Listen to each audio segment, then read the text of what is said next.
Hola, saludos desde Ronda. Bienvenidos a la cuarta y última sesión de este segundo ciclo del seminario web Aplicación de la Ciencia Genealógica y Heráldica en la Investigación Histórica, organizado por la Real Maestranza de Caballería de Ronda. La ponencia de hoy, la genealogía y el cruzamiento de fuentes como herramientas para el estudio de los mercaderes en la Edad Moderna, será impartida por don Rafael Girón Pascual, al que agradecemos su colaboración en este ciclo. Doctor en Historia por la Universidad de Granada, ha disfrutado de becas FPI, predoctorales y postdoctorales de la Junta de Andalucía y un contrato Juan de la Cierva del Ministerio de Economía, Industria y Competitividad, entre otras. Además, ha realizado estancias en Génova, París, Cambridge, Florencia y Ottawa. Sus principales líneas de investigación en historia moderna se centran en las redes comerciales globales y los flujos mercantiles llevados a cabo por mercaderes genoveses, castellanos y florentinos en la Edad Moderna, la presencia judeoconversa en España, Italia e Indias, y la producción y el comercio de lana, cueros, azúcar, textiles, tintes, esclavos, etc., en la España de la Edad Moderna. Es autor de 50 publicaciones, entre libros, artículos, capítulos de libros y reseñas en torno a los temas descritos, y participa como referee en 14 revistas nacionales e internacionales, además de varios proyectos de investigación. En la actualidad, en calidad de profesor contratado doctor, imparte docencia de grado y posgrado en las universidades de Córdoba, Valencia, Castellón y Groningen. Antes lo hizo en las de Granada y Jaén, en asignaturas de Historia Moderna con temáticas como Economía y Sociedad, Investigación Histórica, Archivos, Genealogía y Heráldica, Minorías Religiosas o Comercio Internacional. Su conferencia de hoy versará sobre la genealogía como herramienta fundamental para la reconstrucción del entramado familiar comercial del mundo mercantil de la Edad Moderna, permitiendo de esta manera analizar procesos de ennoblecimiento o ascenso social si se realiza en un marco de tiempo amplio. La reconstrucción genealógica, incluso sin fuentes parroquiales, es posible gracias al cruzamiento masivo de otras fuentes que configuran la familia del mercader y aportan documentación comercial, económica y patrimonial de gran valor para el estudio del comercio y la sociedad en la época moderna. Recordamos que podrán realizar sus consultas a lo largo de la conferencia en el apartado Preguntas y Respuestas. Al término de la misma, en función del tiempo, trasladaremos una selección de ellas al ponente para su comentario. Las 8 conferencias que han formado parte de este primer seminario web estarán disponibles en el canal de YouTube de la Real Maestranza, Cultura RMR, a finales de la semana que viene. Sin más demora, damos las gracias a todos los participantes por su compañía y cedemos la palabra a don Rafael Girón Pascual, al que reiteramos de nuevo nuestro agradecimiento. Bueno, buenas tardes. ¿Se me oye y se me ve? Sí, se te oye bien, Rafael. Voy a pasar a compartir la pantalla. Creo que también se ve bien, ¿no? Estupendo. Muy bien. Bueno, lo primero, claro está, es para mí todo un placer participar de este llamamiento de la Real Maestranza de Caballería de Ronda. Creo que además están ustedes haciendo una labor encomiable de difusión cultural y especialmente en temas relacionados con el mundo nobiliario, ¿no?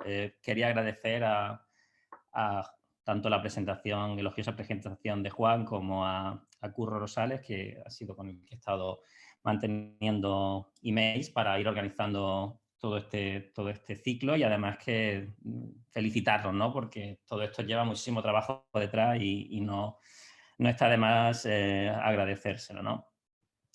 Bueno, yo estaba pensando que soy que conmigo se cierra este ciclo, y como siempre, pues el último en hablar, pues se encuentra con cosas positivas y cosas negativas, ¿no? Las positivas es que muchos de los conceptos que hace falta tener más o menos claros para entender mi ponencia creo que se han expresado previamente por otros ponentes, pero por otra parte, pues también muchos temas que se han tratado previamente pues ya lo han tratado ellos, con lo cual a mí me quedan menos, ¿no?, de qué hablar, pero espero que mi charla, ¿no?, pues les resulte de interés, ¿no? Y sin más, pues paso a hablarles de esa utilización de la genealogía y el cruzamiento de fuentes. Yo imparto un máster en la Universidad de Córdoba, una asignatura que se llama Ciencias Auxiliares en el ámbito de las humanidades, y que tratamos de enseñar, por ejemplo, heráldica, economía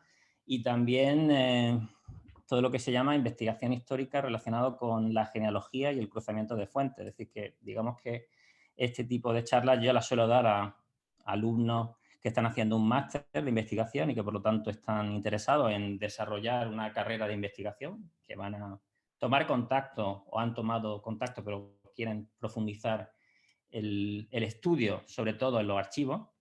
Unos archivos que por otra parte son riquísimos, ¿no? España cuenta con archivos de primer nivel a nivel internacional, ¿no? No solo los grandes Simancas o el Histórico Nacional o las mismas chancillerías que a veces se nos olvidan. Y contamos con un material único en el mundo y que muchas veces pues no está de más también reconocer, ¿no? Le voy a presentar mi charla, digamos, se va a dividir en 3 partes, una pequeña introducción. Posteriormente entraré al tema que nos ocupa, la genealogía del cruce de fuentes, para lo cual primero daré una serie de pinceladas sobre la genealogía que creo que son importantes de cara a entender el proceso posterior, que va a ser un estudio de caso de un mercader y cómo se puede estudiar a partir de las diferentes fuentes existentes, ¿no? Y finalmente daré unas conclusiones. Bueno, y ustedes me pueden decir por qué nos va a hablar aquí en la maestranza de ronda de mercaderes, ¿no? La realidad es que el método de reconstrucción genealógica que yo les voy a plantear prácticamente se puede utilizar para cualquier grupo social, ¿no? Lo que pasa es que yo mi tesis la realicé sobre los mercaderes genoveses del Reino de Granada en la Edad Moderna y digamos que lo utilicé mucho con esos mercaderes. Pero ya les digo que para miembros de reales maestranzas, los grupos sociales nobiliarios, la nobleza, este tipo de investigación pues puede ayudar y puede servir todas estas técnicas de las que les voy a comentar. Pero también les quería decir que en muchos de esos mercaderes que yo me encuentro en la documentación en el siglo XVI, pues posteriormente se van ennobleciendo por medio de ese ascenso social, una serie de estrategias que van a permitir que muchos de estos mercaderes terminen siendo nobles, terminen consiguiendo formar parte de ese grupo de los privilegiados, algo que comentaba uno de los ponentes que me precedió, Juan Cartaya, y nos comentaba ese ascenso social, esos grupos sociales. Hablar de estamentos es como algo más desfasado. Esos grupos sociales eran muy porosos y permitían, especialmente si había dinero de por medio, es decir, si se trataba de grandes mercaderes con muchísimo dinero, el ascenso social muchas veces a través del matrimonio de sus hijas con miembros de la nobleza, miembros de la hidalguía y posteriormente pues podían ir ascendiendo socialmente, ¿no? Por lo tanto, en el caso que nos ocupa pues no está tan alejado de ese origen de unos cuantos maestrantes, no solamente de Ronda, sino de, yo conozco peor la maestranza de Ronda, conozco algo mejor la de Granada y la de Sevilla, pero la realidad es que junto a nobles hidalgos antiguos, casas nobiliarias más o menos encumbradas, pues también entraban descendientes de estos mercaderes y que conocer su genealogía pues también es interesante de cara a un conocimiento global, general, de este grupo social, ¿no? Yo también debo decirles que yo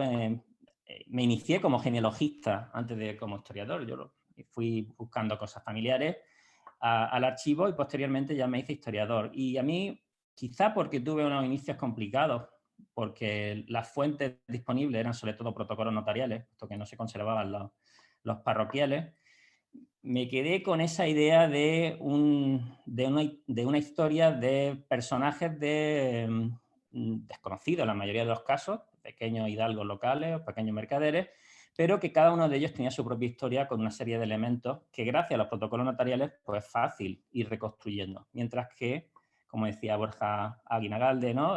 Si solamente usamos los parroquiales, pues son nombres, ¿no? Y una suma de abuelos, suma de antepasados, pero que si las llenamos con otras fuentes, especialmente con los protocolos notariales, la realidad es que la investigación gana muchísimos enteros, ¿no? Y pasa a ser, a ganar, por conseguir otro nivel, ¿no? Por otra parte, ya que estoy hablándoles a la Real Maestranza de Caballería de Ronda, pues una pequeña vinculación personal, un sexto y un quinto abuelo fueron maestrantes de Ronda y aparecen en la imagen. Y al hilo con lo que estaba comentando, pues entre sus antepasados cuentan con élites mercantiles, ¿no? El caso de José Font de Mora Molina Sierra, que fue maestrante de Ronda en 1816, y que el cuadro pues lo tienen en la imagen. Descendía de sagas mercantiles, pues el caso de los Luiders, unos mercaderes de Lübeck, ¿no? Mercaderes de la zona de Alemania, cerca de Hamburgo, que se establecieron en Jerez de la Frontera, y también una serie de mercaderes como los Hugo, que fueron mercaderes bilbaínos de bastante interés y que, por tanto, ya les digo que por lo menos en el ejemplo mío personal y familiar les puedo decir que hay maestrantes de Ronda que descienden de mercaderes, ¿no? Y por tanto, creo que es interesante para todos ustedes. Lo que voy a proponerles, o el sistema que bien se podría equiparar con esa operación genealógica de la que hablaba Borja Aguinagalde, ese proceso de técnica, ese proceso de maneras de abordar los archivos para encontrar la documentación que nos permita reconstruir esa genealogía, nos va a ser muy útil para estudiar esos mercaderes y cómo van ascendiendo socialmente, ¿no? Y especialmente todo lo que esté relacionado, y aquí se puede enlazar con otras ponencias del mundo de la historia de arte, con el patrimonio. Es muy fácil, a partir de protocolos notariales, obtener documentación, información sobre bienes. Bienes que en el fondo pues son esos palacios que no está de más conocer un poco más el origen de los dueños de los palacios o bien cómo se van construyendo. Esas iglesias, capillas, muchos restos de patrimonio artístico eclesiástico, bueno, pues tienen también una vinculación con todas estas familias de la élite mercantil, pero también de la élite nobiliaria, ¿no? Incluso conjuntos monumentales más amplios. Por la parte mercantil, también se puede relacionar con procesos preindustriales como la posesión de molinos, ingenios de azúcar, para el caso de la costa del Reino de Granada, y otro tipo de tenerías, por ejemplo, que son instalaciones donde se puede procesar el cuero.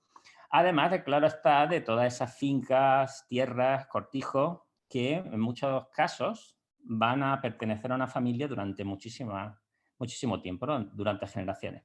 ¿Por qué? Por el concepto del mayorazgo, ¿no? Esos mayorazgos, esos paquetes de bienes que se vinculan, que se unen por parte de un fundador y que se van a heredar no solamente al hijo mayor, ¿no? Que es como se suele entender, sino hay mayorazgos muy variados, ¿no? Hace falta ya, y espero que en breve mi maestro y otros compañeros, Enrique Soria Mesa, publiquen un interesante libro sobre los mayorazgos, ¿no? Porque mayorazgos hay tanto de primogenitura, que van al varón mayor, pero también hay de mujeres, de segundogenitura, es decir, algunos son de nación, que se lo pueden heredar los varones, es decir, hay una complejidad bastante grande. Y la posesión de esos mayorazgos es bastante sencilla, relativamente sencilla, seguirla en el tiempo, con lo cual podemos investigarlos con mucha facilidad, ¿no? Por supuesto, yo le estoy hablando como un historiador social que soy, ¿no? Por lo tanto, el enfoque que voy a dar va a ser un enfoque que se va a centrar sobre todo en las personas, en los individuos. Vamos a hablar de personas.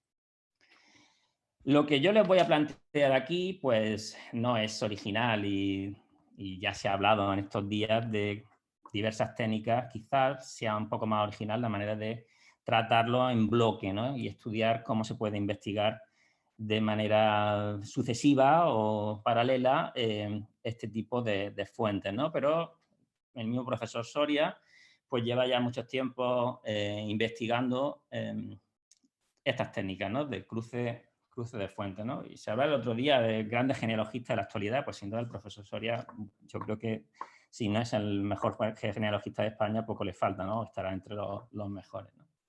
Pero hoy en día contamos además con algo que no tuvieron aquellos genealogistas del pasado, como Luis de Salazar y Castro, que son las humanidades digitales. La facilidad que tenemos hoy en día de poder acceder a la documentación desde nuestro ordenador en nuestra casa, eso no se tenía en el pasado. Parece increíble que se hicieran obras a base de cartearse una carta con una pregunta, la respuesta, otra carta respondiendo, de manera que esto tardaban años en poder contestarse con respecto a un documento, a lo mejor, ¿no? Hoy en día, en muchos casos, y además lo que yo les voy a proponer, esta investigación, este ejemplo, prácticamente se podría haber realizado, salvo algunos elementos más concretos, se podría haber realizado a través de Internet, puesto que muchísima documentación está disponible y no todo el mundo, la gente lo sabe, ¿no? Tenemos además quizá el mejor sistema de archivos del mundo a nivel de Internet, Pares, otro elemento que es la envidia de todos los países, ¿no? Y tampoco lo valoramos demasiado, pero esa facilidad de realizar una búsqueda en Pares y que te puede salir la persona que está investigando y el documento en el que aparece, no crean ustedes que hay muchos archivos en el mundo que pueda darse este tipo, ¿no? Y más con el volumen de archivos como es el caso de Pares, ¿no? Aunque también es encomiable todos los intentos por parte de archivos más pequeños de también digitalizar y poner, como el mismo de la Real Maestranza de Caballería y de Ronda, de poner en común todos estos documentos. Algo que sin duda nos hace pensar que dentro de algunos años todavía será más fácil realizar la investigación genealógica, ¿no? Archivos de todo tipo, como el archivo de la Real Chantillería de Granada, la Real Academia de la Historia, ese fondo Salazar y Castro, todos esos arbolitos que hizo arbolitos genealógicos que hizo Salazar y Castro y que están a disposición hoy en día en Internet, protocolos notariales, que es un mundo que merece una explicación aparte. Algunos de ellos están digitalizados, pero la gran minoría. De hecho, en Córdoba ahora estamos digitalizando. Tenemos un proyecto, el proyecto ARC, que está digitalizando. Vamos a digitalizar casi 200 años de la historia de la capital, ¿no? De la ciudad de Córdoba, y casi 5 millones de imágenes, ¿no? Para que estén a disposición también del investigador, ¿no? Por supuesto, aunque nos centremos en los protocolos notariales, no vamos a desaprovechar la oportunidad de utilizar los parroquiales. Unos archivos parroquiales que muchos de ellos están disponibles en Family Search, ¿no? En las páginas de los mormones, y que se pueden acceder. También depende de dónde nos encontremos, ¿no? Hay comunidades autónomas que cuentan con todas las parroquiales digitalizadas. Estoy pensando, por ejemplo, en Murcia o en algunas provincias de Castilla-La Mancha. Sin embargo, para el caso andaluz, pues no hay esa disposición, cosa que es bastante más complicada, complica mucho la investigación. Y también, con todas las críticas posibles, no se puede tampoco rechazar la amplísima tratadística genealógica española. España es un país de genealogías, ¿no? De genealogistas. No es tan raro encontrar memoriales genealógicos de grandes familias, ¿no? Había cierto afán de reconstruir genealógicamente esos linajes. Sin embargo, claro, con la crítica documental necesaria. Una reconstrucción, un memorial genealógico, siempre hay que ponerle todas las comillas y hay que tener mucho cuidado con él, ¿no? Porque eso sería también, daría para hablar un buen rato, el tema de las fuentes, como las fuentes primarias, por ejemplo, un documento en un protocolo notarial o una documentación parroquial. Es una fuente primaria que normalmente no suele ser falsificada o no puede ser malinterpretada. Sin embargo, estos memoriales pues, pueden falsificar o pueden falsear ciertas genealogías en el interés de del propio ennoblecimiento, el propio orgullo de ese linaje, ¿no? Con lo cual, mucho cuidado con las fuentes, decían los estudiosos de anales francés, las fuentes están envenenadas. Por lo tanto, son interesantes, pero hay que analizarlas y hay que tratarlas como debe ser, ¿no? Hoy en día, además, encontramos en Internet infinidad de tratados, de porcones, de publicaciones jurídicas de la época digitalizadas que también nos pueden ayudar en nuestra investigación. Esto antes no era disponible. Porque, en resumen, todo esto nos va a permitir la reconstrucción familiar, la reconstrucción de las familias.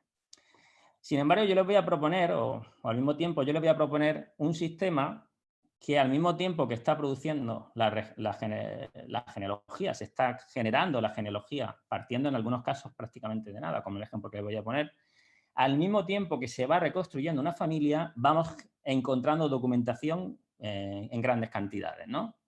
Documentación tan interesante como la que puede aparecer en testamentos, en dotes, particiones de bienes, compraventas.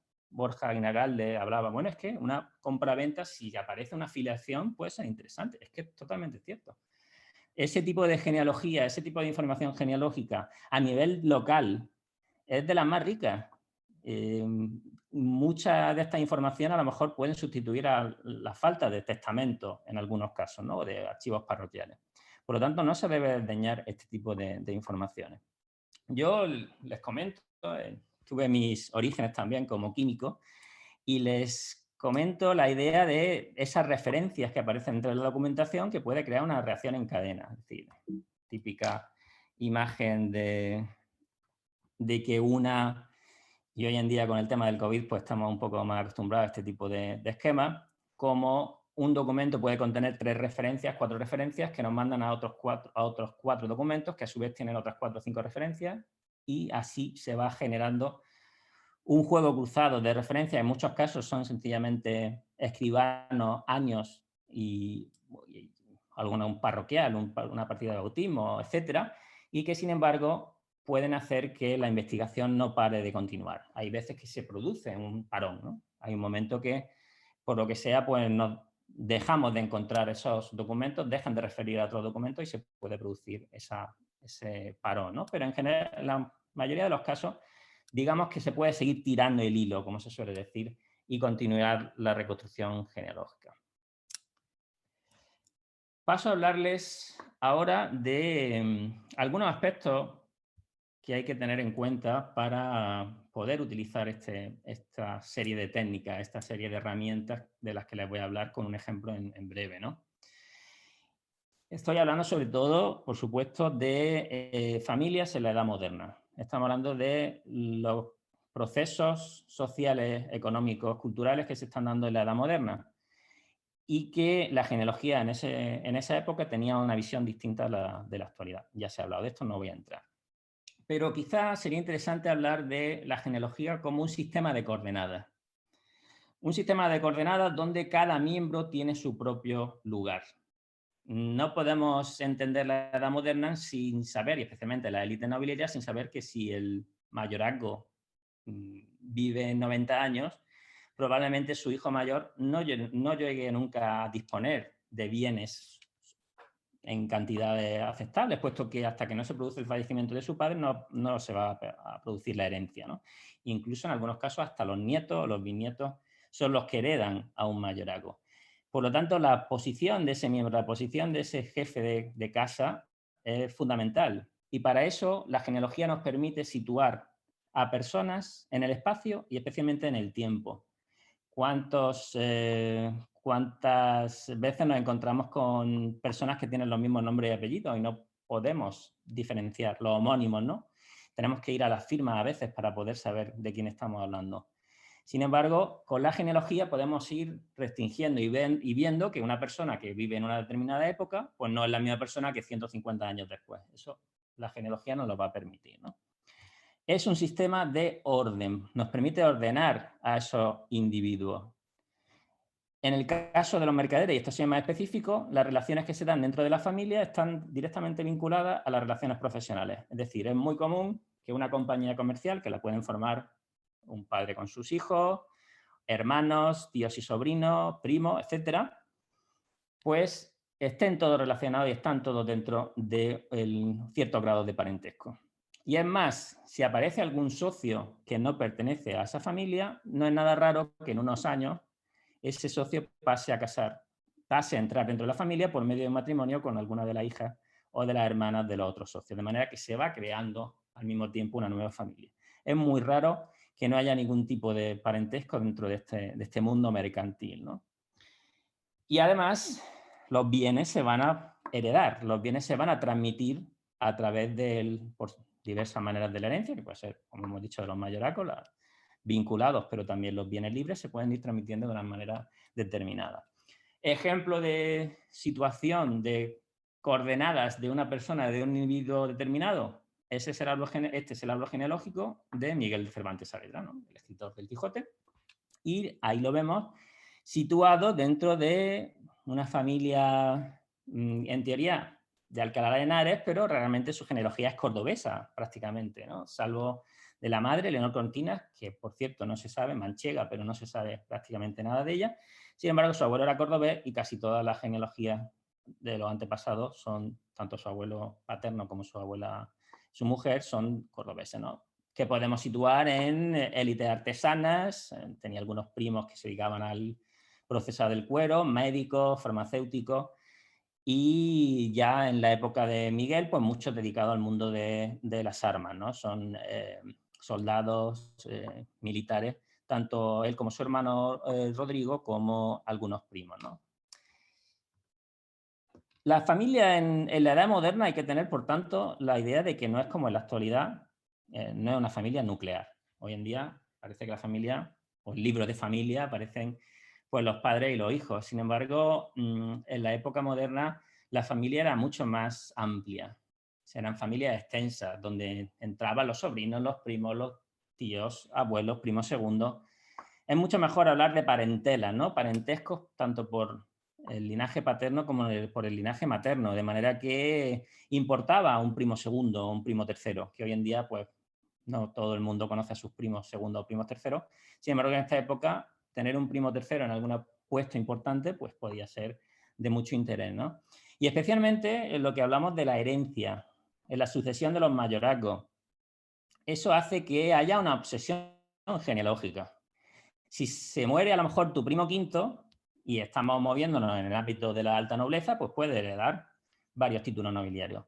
Pero dentro de la hidalguía o dentro del mundo mercantil puede heredar algún mayorazgo, con lo cual te puede ayudar. Por eso hay un afán de reconstrucción genealógico bastante importante dentro de la época, por esa posibilidad de que conociendo la herencia, el fallecimiento de algún pariente, se puede producir esa herencia, ¿no?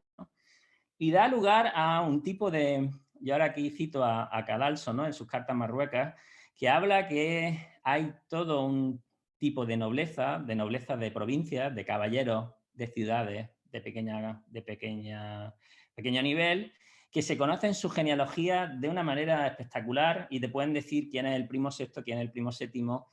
¿Por qué? Porque están en ese mundillo de la posible herencia de algún pariente y también moviéndose dentro de esas coordenadas familiares que les eran tan interesantes, ¿no? Quizás los grandes de España pues conocían a sus iguales, ¿no? A sus 4 o 5 primos, que eran los duques y los condes más importantes, y al resto pues no lo conocían tanto. Sin embargo, a nivel local sí que se pueden dar estos grandes linajudos, grandes especialistas, aunque linajudo sea otra cosa peyorativa, pero grandes especialistas conocedores de todas las familias de algún lugar, ¿no? Parentelas que además nos sirven dentro del mundo de la historia, siempre que utilizamos la prosopografía y estudiemos cómo funcionan los grupos sociales, podemos ver que están muy emparentadas, ¿no? Probablemente si se hiciera un estudio de los maestrantes de ronda, veríamos cómo la mayoría de ellos, en un primer momento, a lo mejor no tienen un parentesco, pero conforme va pasando el tiempo, los maestrantes de la actualidad, pues todos están emparentados entre sí, puesto que ha pasado el tiempo y están moviéndose siempre dentro de un grupo más o menos cerrado que va creando todas estas ramas y líneas genealógicas vinculadas, ¿no? Dentro del mismo grupo. La genealogía, tal como les decía, nos sirve para ordenar una imagen como la que aparece en su pantalla. Es un ejemplo que suele poner, puesto que proviene de un autor, mejor o peor historiador, desde luego genealogista, no es buen genealogista, que utilizando fuentes municipales, es decir, padrones y actas capitulares, consigue ponernos un listado de personas que se llaman Hernán Carrillo de Cuenca y que son regidores en años distintos. Claro, Hernán Carrillo de Cuenca, regidor en 10 días, y también Hernán Carrillo de Cuenca, regidor en 25. Sin ordenar, esto es un auténtico caos. Es decir, puede tratarse la misma persona que vive 100 años o 120 años, es complicado. tiene que haber algún parentesco entre ellos, no lo sabemos. Sin embargo, la genealogía nos va a permitir poner orden dentro de este caos y nos va a relacionar, nos va a permitir saber que cada persona vive en un periodo determinado, aunque ocupen el mismo cargo en este caso. Pero sabemos que uno vive hasta los años 30, otro hasta los años 60 y otro hasta el siglo XVII, ¿no? Con sus diferentes mujeres que nos permite ordenarlo de otra manera, ¿no? El primero es casi un caos donde no se puede obtener información y en el segundo está perfectamente ordenado gracias a la genealogía. Un elemento además que se nos olvida o que a veces no tenemos en cuenta y es que la genealogía es redundante. Es decir, muchas veces en los expedientes de hábitos de órdenes militares, varios hermanos se presentan y presentan un único expediente, puesto que la genealogía de 2 hermanos o de 3 hermanos es exactamente la misma. Sus padres son los mismos, sus abuelos son los mismos, etc. Pero eso que es obvio, quizá no sea tan obvio que en el caso de los primos hermanos van a compartir la mitad de su genealogía. Los primos segundos van a compartir un cuarto y así vamos ampliando sucesivamente. Va compartiendo cada vez menor cantidad de genealogía, pero esto nos permite estudiar a Cervantes o a la familia de Cervantes estudiando a su primo sexto, porque tienen antepasados comunes que se pueden estudiar y nos pueden dar información, ¿no? El ejemplo aparece aquí reflejado, ¿no? Cómo a partir de segundos primos hermanos se pueden investigar parientes comunes. Y más en el mundo que nos estamos moviendo, en el mundo de los mayorazgos, en el mundo de los linajes, donde aunque no contemos con las fuentes parroquiales o incluso las fuentes notariales de alguna rama de la familia, podamos reconstruir sus antepasados comunes o incluso ellos mismos, si existen mayorazgos y se produce la herencia, a través de esta reconstrucción genealógica, ¿no? Y todo esto es un arma, una herramienta que puede ser de bastante interés.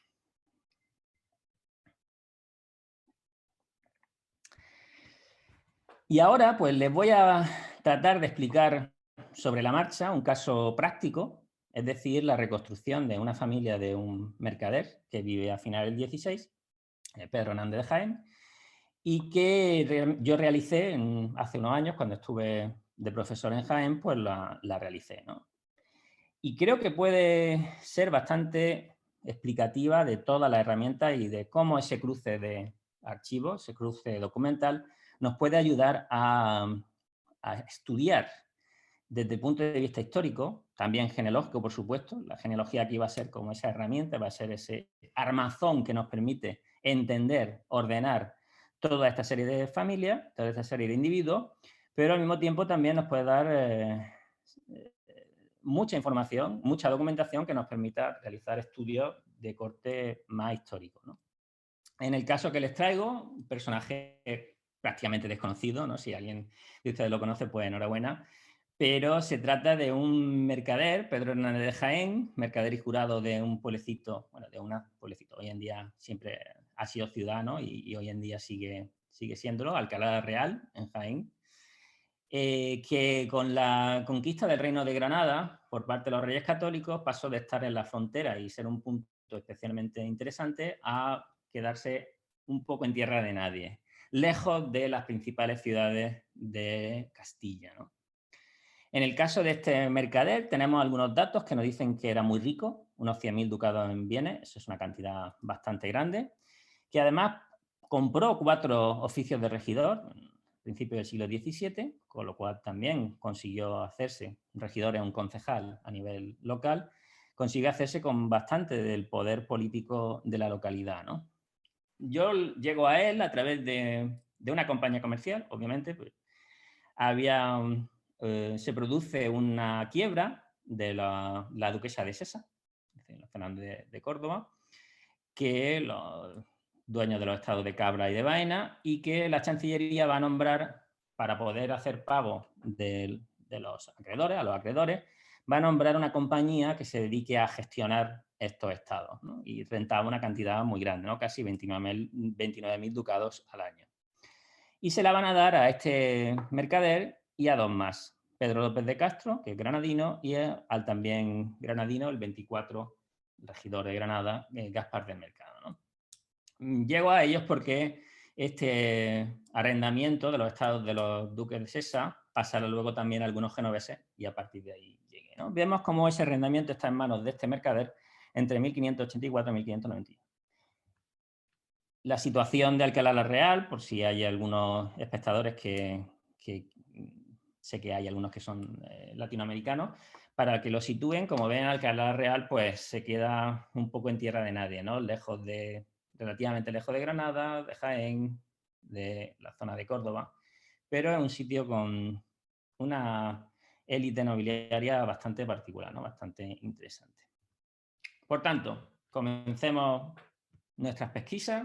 Sabemos solamente el nombre de un individuo. Ya os digo, esto se puede aplicar a cualquier tipo de individuos del mundo nobiliario. Hay una pega, ¿no? Necesitamos que generasen documentación. Es decir, tienen que ser personas que tuvieron cierta importancia económica o social, puesto que en algunos casos, pues, un simple jornalero en Alcalá Real, pues, generaba la documentación probablemente de su bautismo, de su matrimonio, su defunción y algún pequeño testamento, a lo mejor, un protocolo notarial. Pero nada más. Sin embargo, necesitamos que estas personas generasen esa documentación. Por tanto, partimos de este Pedro Hernández Jaén, no sabemos los padres, no sabemos nada, y vamos a tratar de reconstruir su familia y entender, estudiar su participación como mercader, si se produjo cierto ascenso social, si se integró en la sociedad. Todo esto partimos en este momento.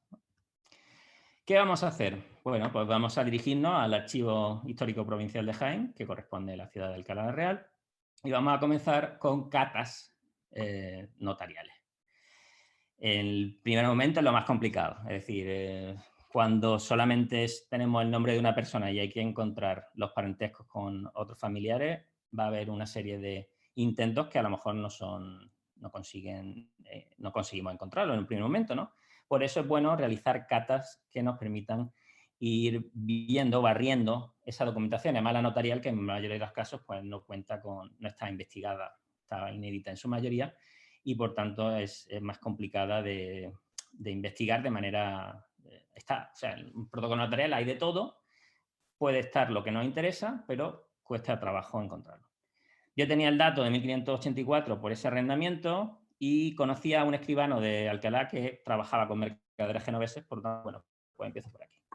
Tuve suerte, también es verdad que se trata de un mercader muy importante y en el primer legajo que vi me encuentro pues bastantes documentos de este mercader. Documentos generalmente pues de tipo comercial, donde nos hablaban pues de su participación en la compra de ganado o de cueros, o bien pues el arrendamiento de ciertas rentas, ¿no? En un primer momento, para esta reconstrucción, no me interesan demasiado estos documentos, aunque sí para mi investigación histórica, para mi investigación de tipo comercial. Pero debemos centrarnos solamente en los que estén relacionados genealógicamente, es decir, informaciones que tengan filiaciones, que nos hablen de padres, de hijos, de sobrinos, de tíos, de primos, que tengan grado de parentesco dentro de esa documentación, ¿no? Por lo tanto, viendo unos documentos, me encuentro que este Pedro Hernández de Jaén le da un poder a su hijo para realizar el abasto de la carne de Motril, ¿no? Y su hijo se llama Juan Zamorano. Vamos a encontrarnos, ya les digo, traigo este caso de ejemplo porque va a haber bastantes cambios de apellido, con lo cual la investigación va a ser aún más complicada, ¿no? Pero bueno, su hijo se llama Juan Zamorano. Luego nos encontramos otro documento que dice que Juan Zamorano ha heredado ciertos bienes de su abuelo Cristóbal Zamorano, vecino de Priego. Priego es la ciudad o la villa de al lado de Alcalá la Real. Y por último, que otro Juan Zamorano, que era jurado, ya saben, a nivel local, a nivel parroquial, un puesto que suelen ocupar generalmente los mercaderes para representar a esos barrios, esas parroquias dentro del ayuntamiento, ¿no? Va a renunciar, va a ceder ese oficio a su hermano Cristóbal. Bueno, ya con 3 documentos nada más tenemos filiaciones, tenemos relaciones genealógicas que nos permiten iniciar algo.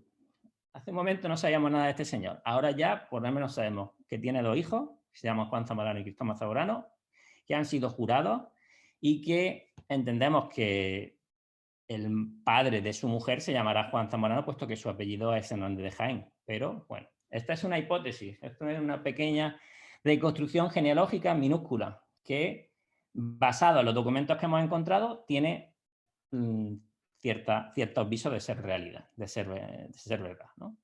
Por supuesto, si encontramos documentos que contradicen lo anterior, pues tendremos que crear hipótesis, desmentirlas para avanzar la reconstrucción genealógica. Hemos iniciado viendo un documento, o sea, un legajo.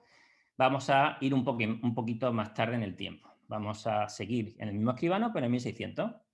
Y nos encontramos a los mismos individuos, que se llaman igual, se llaman Juan, se llaman Cristóbal, Zamorano, tal, pero que se le ha introducido el apellido Méndez. Siguen siendo jurados, la firma es la misma, salvo que añaden el apellido Méndez, con lo cual, bueno, pues lo añadimos nosotros también, añadimos también ese Méndez que aparece en esa documentación. Como ven, algunas personas pueden incorporar apellido o dejar de utilizar apellido a lo largo de su vida, ¿no? Seguimos con la cata, una nueva cata en 1611. Como ven, casi pues cada 10 años es donde hacemos las catas. Ya no aparecen los anteriores. Bueno, el hecho de que no aparezcan no significa que hayan muerto, sino que a lo mejor pues ese año estaban fuera, estaban ausentes o sencillamente pues han dejado de tener relación con el escribano. Generalmente los individuos de la edad moderna suelen ser bastante fieles a los escribanos, ¿no? Suelen utilizarlo normalmente. Y si vemos documentos en una época determinada, normalmente el testamento estará realizado frente a ese escribano, ¿no?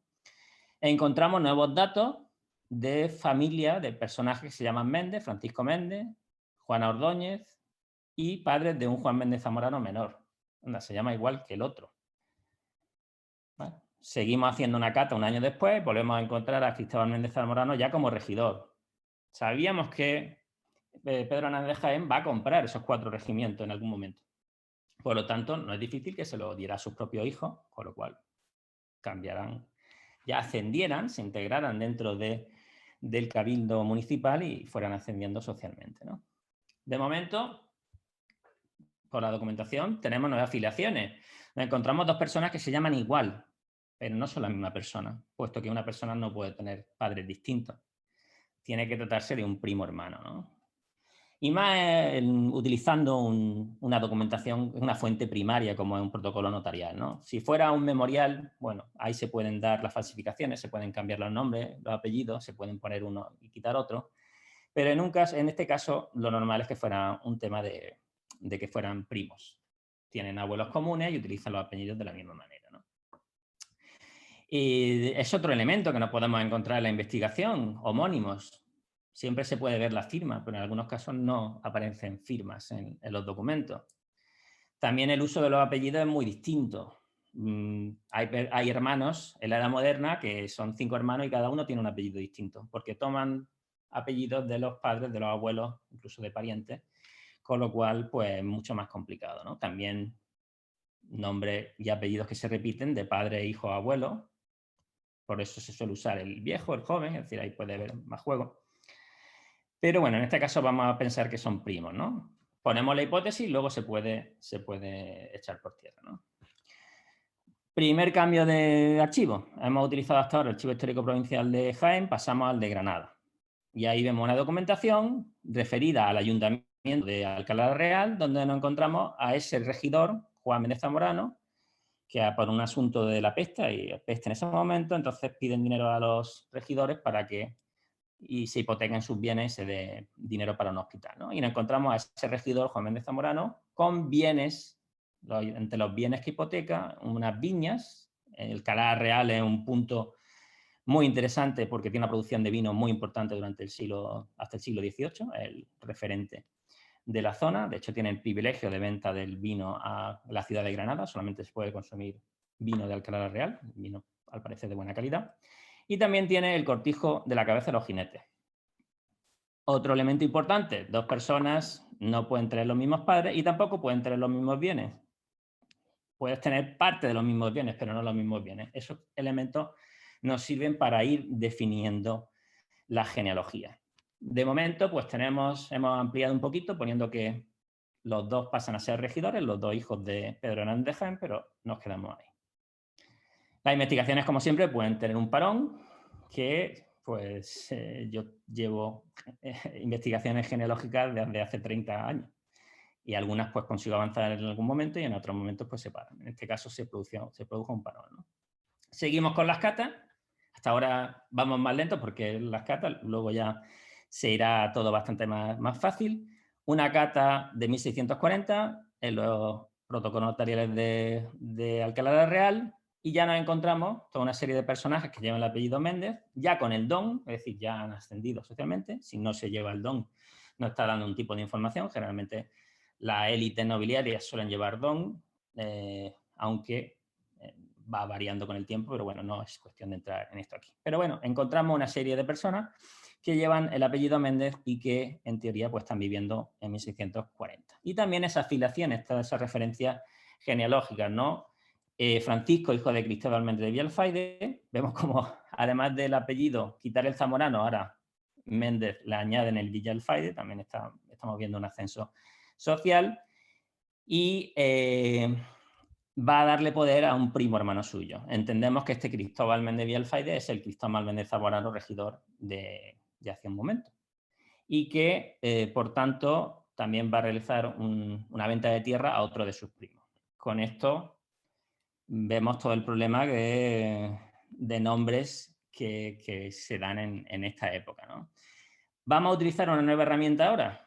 H1, herramienta, búsqueda en Google, una simple búsqueda en Google. Ustedes saben que si ponen entre comillas en Google nombre y apellido, te hace una búsqueda determinada. Quizá no sepan que si ponen año, punto, punto y otro año, te busca documentación, te busca cadenas donde estén dentro de esos años. Por tanto, si ponemos Alonso de Quesada, 1500, 1600, nos dará referencias a esos años, ¿no?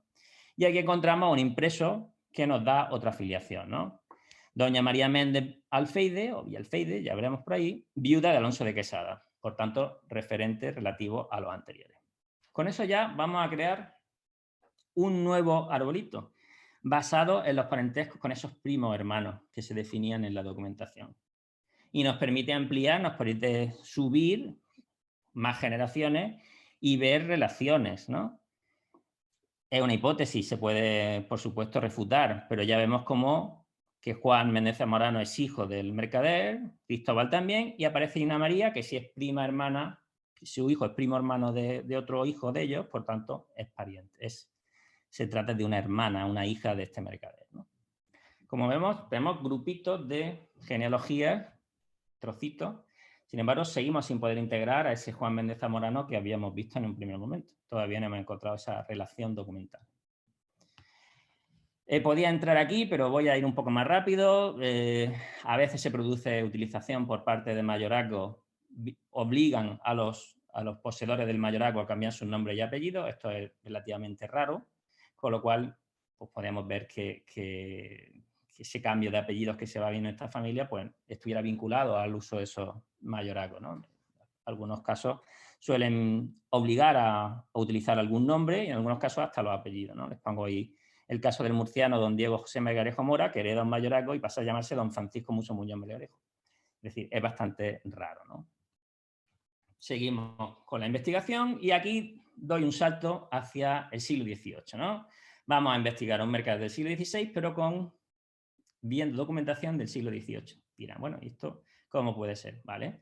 Porque ya tenemos una masa genealógica y patrimonial, digamos, suficiente como para poder realizar investigaciones más amplias, ¿no? Ya sabemos un grupito de las relaciones de este Pedro Hernández de Jaén con algunos de sus hijos y sus nietos, y nos vamos al catastro de Ensenada. El catastro de Ensenada, como saben, en los años 50, entre los años 50 y 53 del siglo XVIII, se produce un gran inventario de los bienes de las fincas, de las tierras, de las casas que están en poder tanto de eclesiásticos como de legos, ¿no? De personas civiles normales, ¿no? Y entonces podemos encontrar en estos libros del catastro de Ensenada, que también están online, podemos encontrar como una foto fija de esos bienes. Por lo tanto, buscando algunos personajes de Alcalá de la Real que tuvieran los bienes de estos Méndez, podemos encontrar si hay una relación con ellos, ¿no? Y efectivamente, pues fue una sorpresa encontrarme que un tal don Fausto, también tiene un nombre bastante particular, es difícil de confundir, Fernández de Moya, que ya no vivía en Alcalá de la Real, que vive en Jaén, va a tener toda una serie de cargas y patronatos vinculados a estos Pedro Pedro Hernández de Jaén, Juan Méndez Zamorano, tierras, viñas en los mismos sitios que los anteriores y, por lo tanto, podíamos presentar la hipótesis de que estaba relacionado genealógicamente con los anteriores, ¿no? Por otra parte, es uno de los mayores hacendados de la ciudad, tiene infinidad de tierras, cortijos, una tenería, procesado el cuero, molinos de harina de aceite, es decir que, digamos que si este era descendiente de los anteriores, se habría producido un ascenso social importante.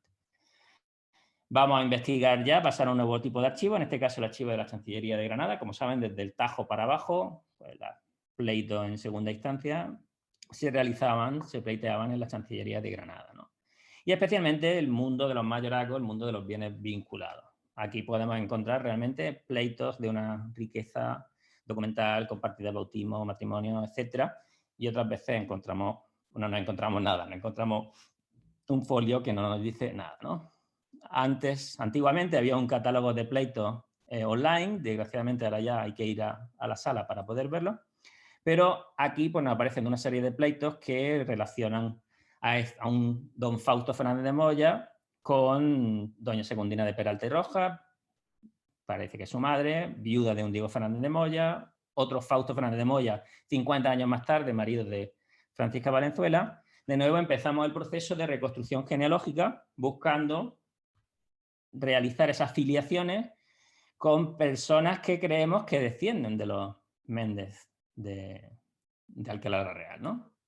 Seguimos viendo documentación, en este caso vamos a pasar a ver documentación de órdenes militares, puesto que en mi caso ya había hecho un estudio sobre los señores de la villa de Culla y sabía que los Fernández de Moya estaban emparentados con los Robles, que terminan siendo los señores de la villa, ¿no? Pero en órdenes militares, en pares, este creo que es el pare antiguo, aparece un expediente de un caballero de Calatrava que tiene ese Fernández de Moya, ¿no?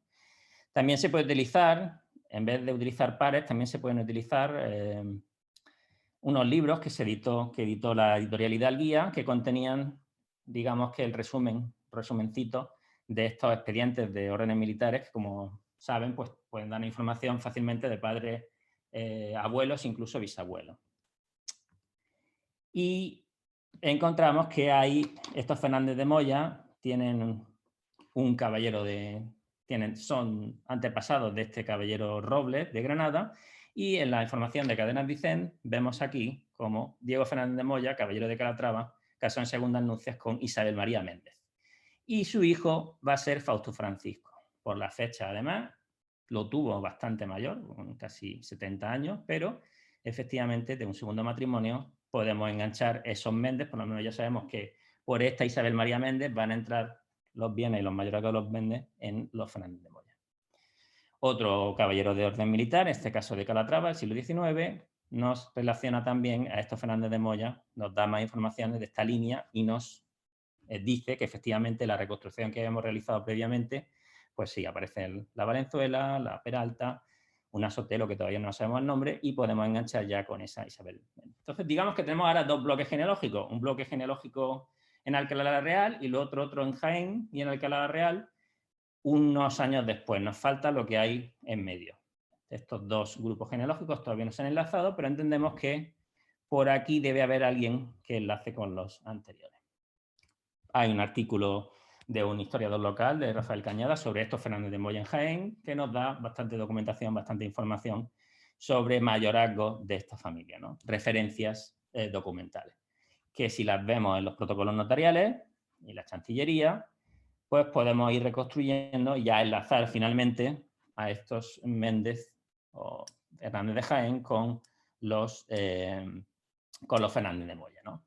Hay un enlace interior, un enlace endogámico de los hijos varones del mercader que terminan casando a sus propios hijos, primos entre sí, de manera que al final tenemos esta Isabel Méndez de Aranda, que va a casar primero con un genovés, con un franquis, y luego con el Diego Fernández de Moya, caballero de Calatrava.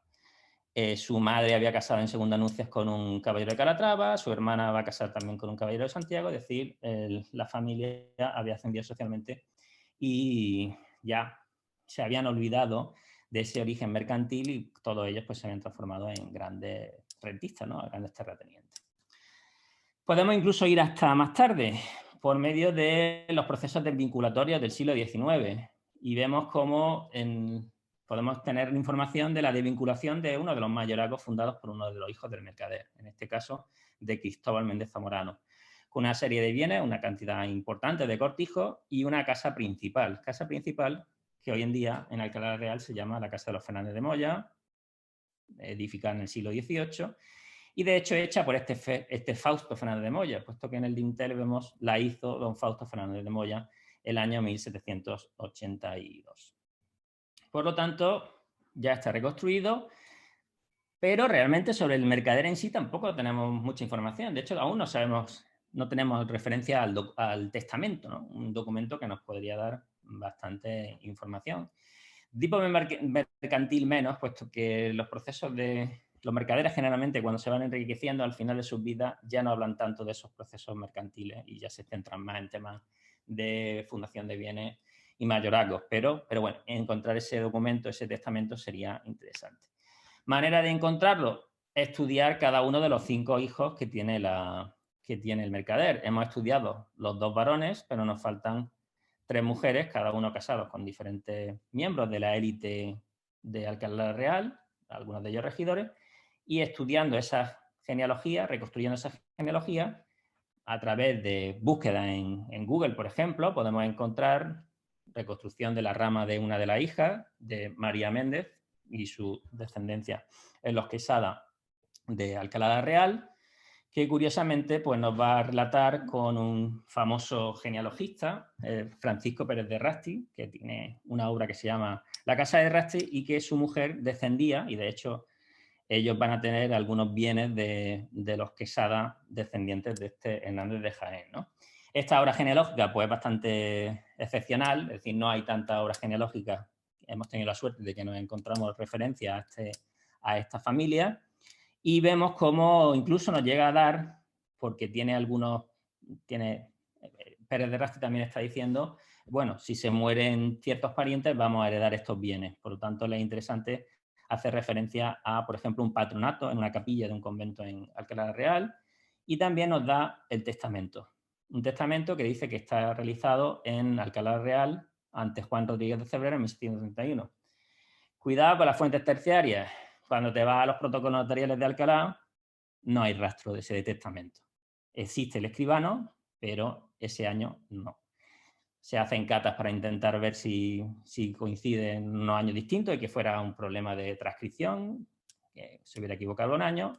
No conseguimos encontrar el testamento. Continuamos la reconstrucción genealógica por las otras líneas de las hijas del mercader. Y en la reconstrucción de la hija mayor, de la descendencia de la hija mayor, encontramos pleito de la Chancillería de Granada, del patronato de Francisca López de Rojas, que nos permite reconstruir esta familia. Y vemos cómo entre sus parientes está un caballero del Orden de Santiago, Francisco Castellano de Marquina. Yo lo estudié porque es una familia de mercaderes de seda de Granada. Y ahí, en ese expediente de caballeros de orden militares, encontramos la referencia al testamento de este Pedro Hernández de Jaén.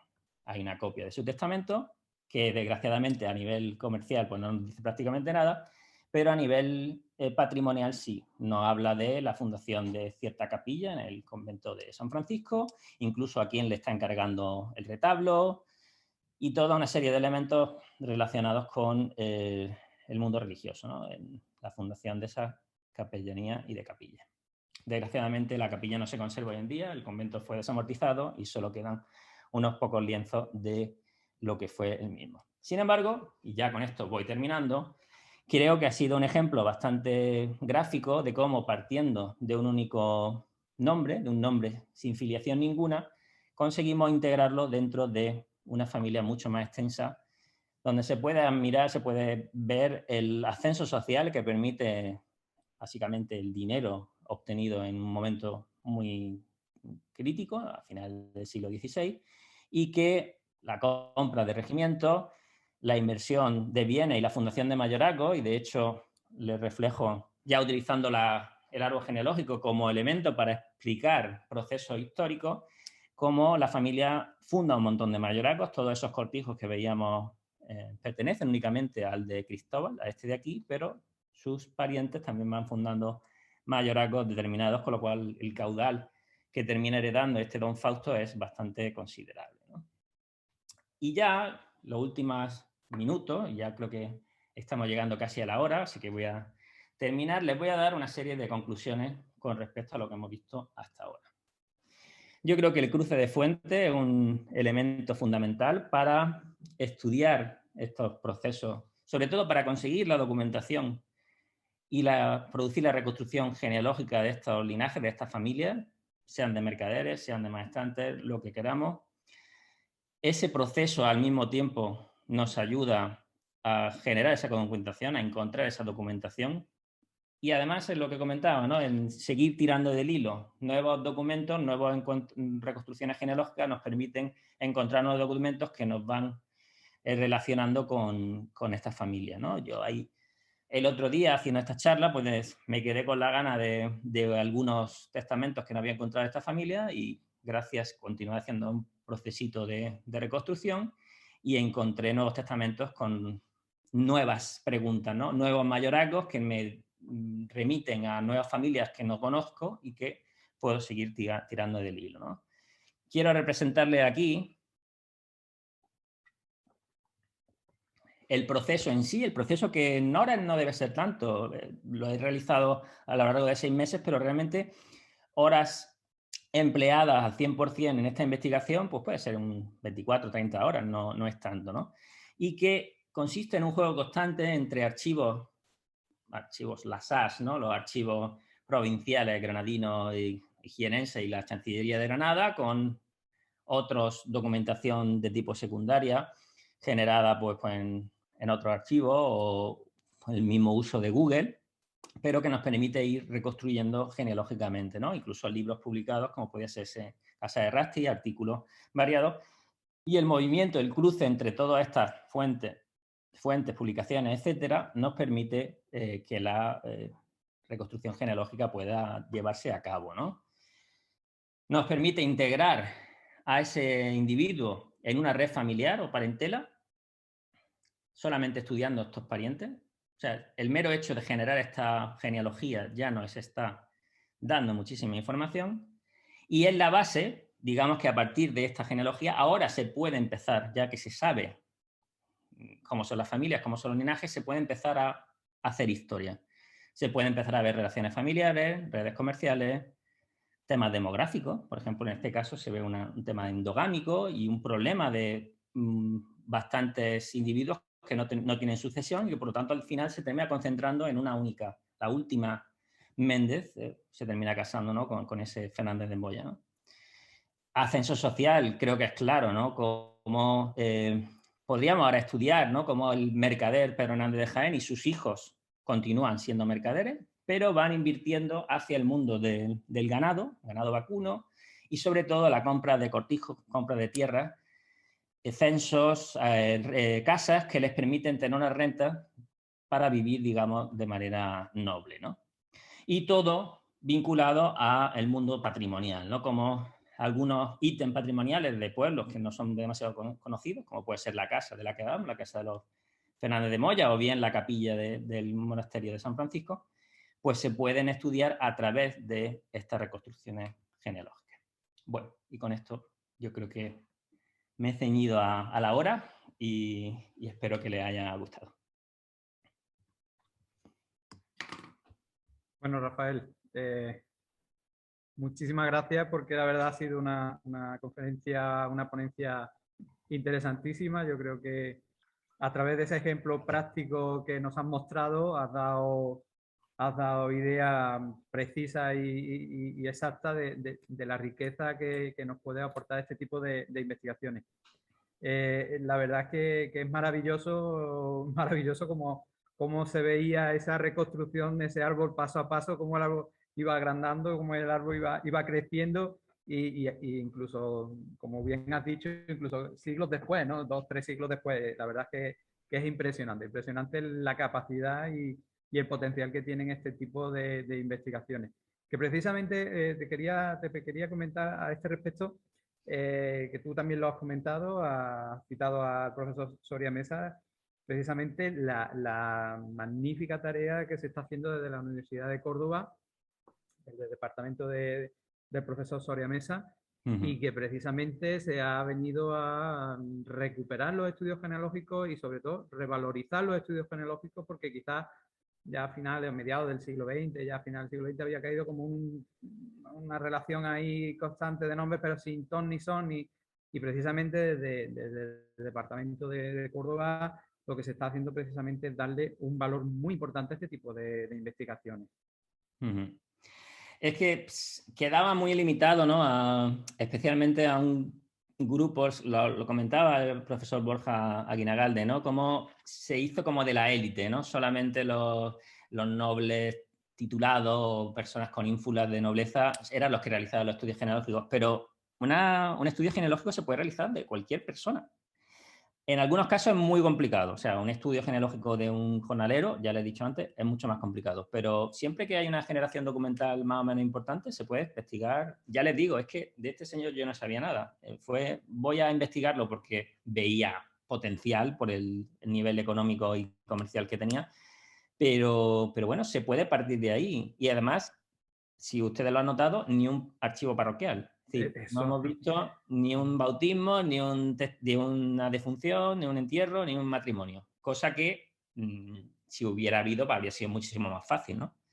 Pero también pierde, lo comentaba Aguinagalde, ¿no?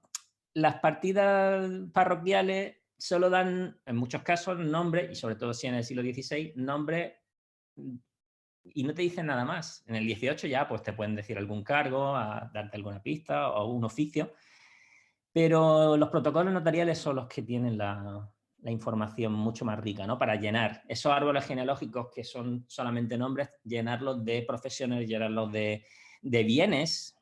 Creo que también es muy interesante, muy importante el tema patrimonial, cómo se puede seguir. Y estamos en un país con un patrimonio excepcional y muy poco estudiado, porque en muchos casos nos limitamos, como es el caso del ejemplo que he puesto, casa de los Fernández de Moya.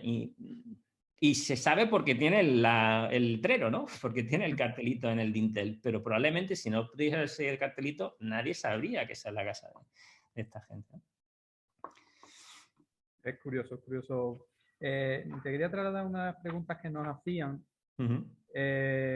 porque al hilo de tu exposición, preguntaban si al respecto de las técnicas, el marco teórico que expresas, que has expresado en tu conferencia, si había algún tipo de libro, algún tipo de manual que sirviese un poco para Habría que hacerlo. personas. Bueno, pues ya sabes lo que tienes que escribir la próxima vez, ¿no? De hecho, ya les digo, yo esto es resumido, porque esto es una charla de 4 horas para investigadores de la Universidad de Córdoba, para gente que está haciendo el máster en español, pero para investigar y tal, pero donde también hay que definir muchos conceptos, el archivo en sí, archivos también, aquí está un poquito resumido, ¿no? Pero, hombre, la obra de mi maestro Enrique Soria Mesa tiene muchas referencias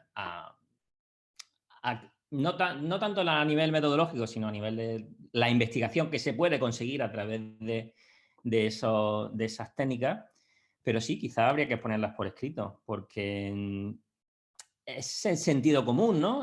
Pero probablemente muchos de los ponentes de las anteriores charlas han dicho, bueno, pues eso lo hago yo, no me di cuenta, tú le has puesto nombre y has dicho que ahora va a ser reconstrucción genealógica y está usando fuentes, está usando tal, pero esto lo hacemos todos los genealogistas. Yo lo hacía antes de estudiar la carrera y lo sigo haciendo, ¿no? Pero quizás sistematizarlo y sobre todo con las humanidades digitales, con la cantidad de información digitalizada que hay en Internet, esto es muchísimo más fácil y se puede. El estudio que le he presentado, en ese momento no estaban subidos los protocolos notariales de Jaén en los Mormones, pero ya están. O sea que se podía haber hecho, salvo una visita a la Chancillería, el resto prácticamente se podría haber hecho todo online.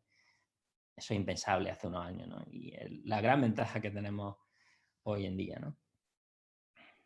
A ese respecto, bueno, has comentado el máster, ¿no? Es un máster digital el que organiza la Universidad de Córdoba en torno al...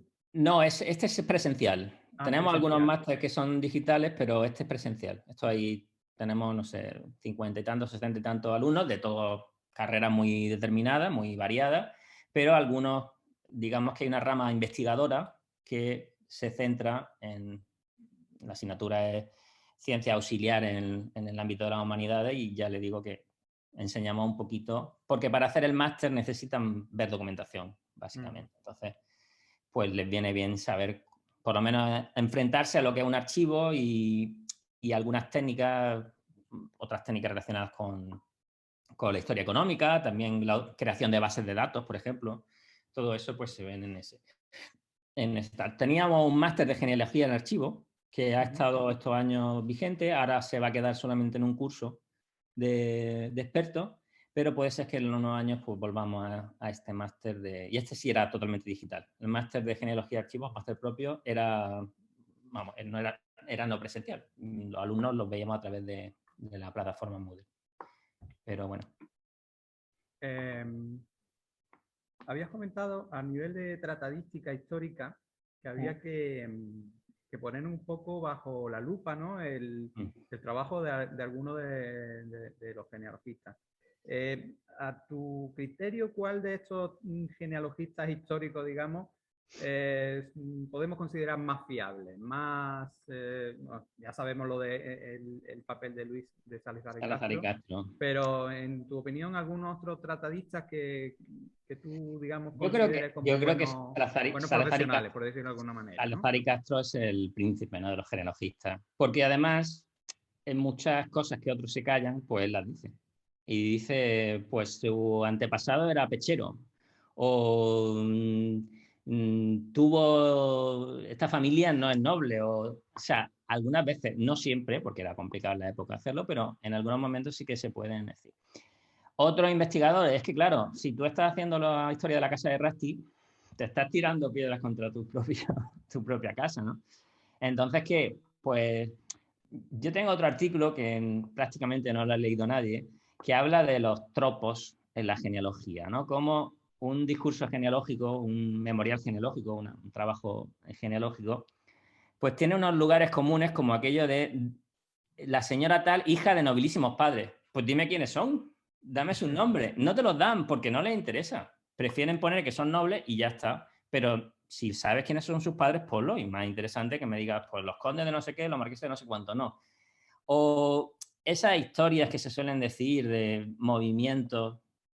Tuvo una pelea con un miembro de la élite enemigo y se movió hacia otra ciudad, ¿no? Y este tipo de elementos pues están ocultando procesos donde los antepasados de ciertos personajes pues a lo mejor tenían este origen mercantil. Entonces no pueden hablar de la nobleza de esa familia puesto que en el siglo XVI o en el siglo XV no la tenían. Es que mercaderes ha habido siempre, algo que se ha borrado, ¿no?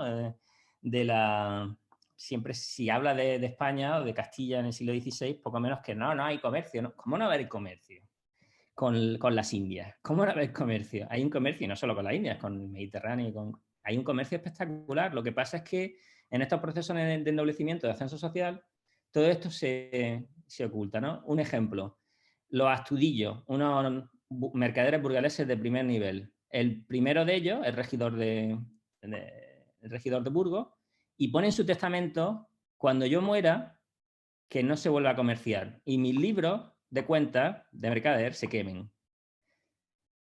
Su hija la casa con un conde, con lo cual ya ahí ese origen mercantil se pierde por completo. Y da la impresión eso de que aquí no hubo comercio. ¿Cómo no haber comercio? Con la monarquía hispánica en todos los continentes, moviendo flotas en el Atlántico y en todos los lugares. Lo que pasa es que esos procesos han hecho que se oculte este origen mercantil no sé, en Sevilla. En Sevilla la élite sevillana no va a tener nada que ver con los cargadores a Indias, con los mercaderes que enviaban, pues claro, todos. Pues la gran mayoría tienen esos orígenes mercantiles, porque ganaban muchísimo dinero. Y si no es por línea de linaje, por línea de baronía, siempre va a ser por alguna mujer dotada con cientos de miles de ducados que casaban a quien sea, ¿no? El caso del Corzo, ¿no? Ese mercader Vicentelo, le casa a su hija con quien quiere, ¿no? Con los descendientes de Colón, ¿no? O sea, pero bueno. Mucha historia que recuperar ahí. Mucho por hacer. Se hablaba el otro día que, bueno, es que está todo hecho. No. A nivel de familias medias hidalgas, por ejemplo, hay muchísimo por hacer, porque no se conoce. Las grandes familias, eso está bastante estudiado. Claro. Pero a nivel local, sobre todo, y yo llamo mucho, ¿no?, a estos estudios locales, muchos alumnos que vienen de algún pueblo, de alguna ciudad pequeña, hazlo de tu ciudad. Es que es interesantísimo que saque a la luz cómo era económicamente, socialmente esa ciudad y que se aporte algo que se pueda sumar al resto de lo que se está haciendo a nivel global, ¿no? Sí, además la historia social de este tipo de grupos sociales, ¿no? Como tú has comentado antes, realmente era lo que daba la fuerza bueno, al Estado, lo que hoy decimos de emprendedores, que está tan de moda y tal, Los pues en emprendedores. realidad estos mercaderes eran los emprendedores de la época, ¿no? Eran los que realmente se jugaban su economía, hacían los negocios, traían los productos, los exportaban, etcétera, etcétera, ¿no? Y eso, qué mejor manera de recuperar la historia social de España en la Edad Moderna que a través de estos personajes, ¿no?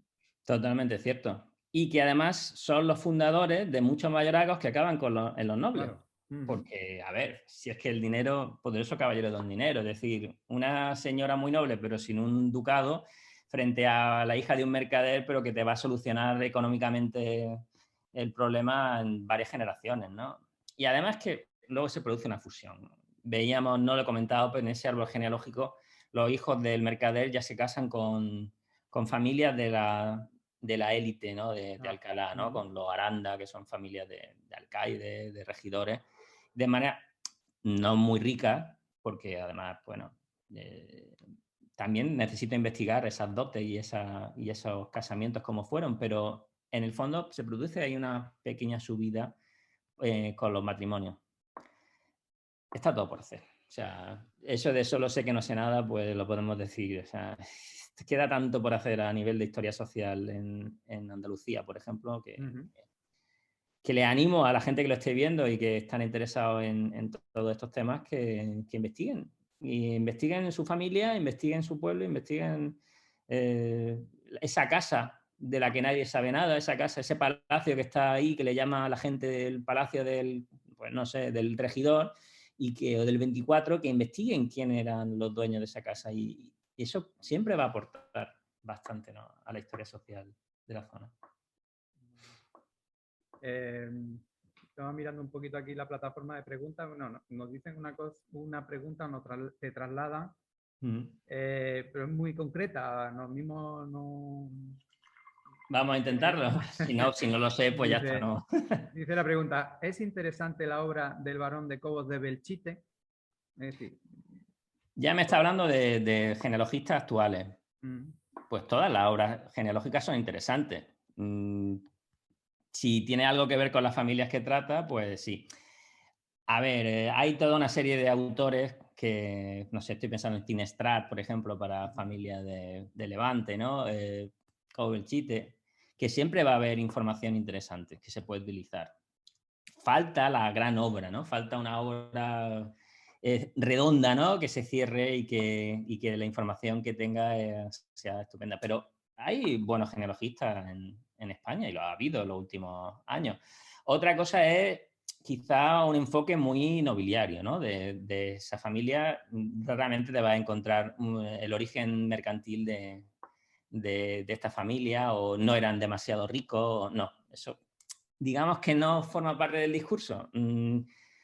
Todos los nobles descienden de la pata del Cid y el ascenso social pues no se da. Esa es por definición de lo que se habla, ¿no? Pero la realidad es que la historia es casi en la mayoría de los casos es la contraria. Para mí, desde mi punto de vista, mucho más interesante lo que habéis comentado antes. Emprendedores, gente que se lo jugó, gente que en vez de quedarse en su pueblo, pues sin hacer nada, pues se dedicaron a generar riqueza y a enriquecerse a ellos, su familia y también a sus pueblos, ¿no? Y patrimonio, pues. muy bien, pues nada, yo creo que lo vamos a dejar aquí, pues ya llevamos pues, más de 1 hora y 20. Uh-huh. Bueno, darte de nuevo las gracias por esta interesantísima exposición, muy interesante, muy práctica. Yo creo Yo que quiero que sí, se queden con el proceso en sí. A lo sí, mejor no le ha podido interesar, este mercader no le interesa, puede ser que no le interese público a lo mejor que estaban esperando una charla más nobiliaria, pero las técnicas son las mismas. O sea, si pone en vez de Pedro Nenegén, pone un maestrante de Ronda, ahí en el archivo de la maestranza estará el expediente y podrán subir algunas ramas, pero en otros archivos podrán subir otras, y es decir, que se puede hacer, se puede intercambiar. Lo que ha quedado bastante claro es el potencial y la riqueza de este tipo de líneas de investigación, y a partir del ejemplo pues ha quedado, yo creo, bastante palpable. Muy bien. Dicho entonces, agradecerte tu predisposición, tu interés para nuestra propuesta de colaboración. Yo creo que ha quedado con creces más que justificada. Y por otro lado, pues bueno, agradecer a todas las personas que nos han acompañado pues su compañía. Y bueno, y desde aquí emplazar ya para un futuro ciclo de conferencias. Esperamos trabajar en un nuevo ciclo para el año que viene, para el 2022. Como ya hemos comentado en otras ocasiones, pues bueno, este es digamos, el que hemos pretendido que sea el pistoletazo de salida de un programa de actividades para conmemorar el 450 aniversario de la institución en el 2023. Y bueno, esperamos en los próximos meses pues dar publicidad a un nuevo ciclo, y que sea tan interesante y tan rico como el que hemos podido disfrutar en estas 8 conferencias con la que tú has concluido tan brillantemente, Rafael. Y yo os agradezco que me hayáis contado conmigo, y la verdad es que es un placer participar en este tipo de seminarios, y yo creo que es loable, ¿no?, lo que hacéis desde la maestranza de caballería de Ronda. Pues muchísimas gracias, y nada, y seguiremos intentando hacer nuevas actividades en el futuro. Pues nada más, nos despedimos aquí, y recordar que bueno, todas las conferencias, la semana que viene pues se subirá esta última. Creo que a finales de esta semana pondremos la de la semana pasada, y pues bueno, ahí hay un bagaje de 8 interesantísimas conferencias que están a disposición de todos los interesados para ver y compartir cuantas veces quieran. Nada más, muchísimas gracias y hasta la próxima ocasión. Hasta luego. Hasta luego.